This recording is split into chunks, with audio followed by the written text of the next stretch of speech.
যে তাদের বরণ করে নেওয়া হচ্ছে এবং কিছুক্ষণের মধ্যে উদ্বোধনী বক্তব্য দেবেন দলটির মহাসচিব মির্জা ফখরুল ইসলাম আলমগীর এবং তার পরবর্তীতে দিক নির্দেশনা দেবেন দলের ভারপ্রাপ্ত চেয়ারম্যান তারেক রহমান। সেই বর্ধিত সভাকে কেন্দ্র করে মূলত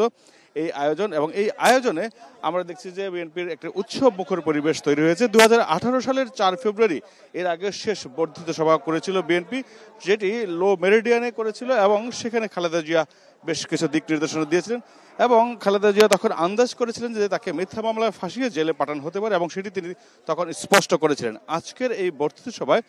যে নেতারা এসেছেন আমরা যতটুকু জানতে পেরেছি সেখান থেকে একটি সবুজ সংকেত দেওয়া হতে পারে, যারা আগামী নির্বাচনে অর্থাৎ ত্রয়োদশ নির্বাচনে যারা প্রার্থী হবেন তাদের একটি সবুজ সংকেত হতে পারে আজকের এই বর্ধিত সভা থেকে। এবং এই বর্ধিত সভাকে অনেকটাই গুরুত্বপূর্ণ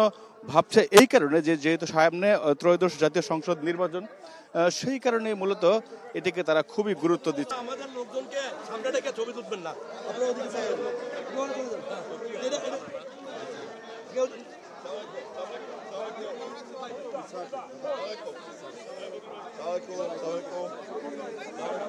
তার পাশে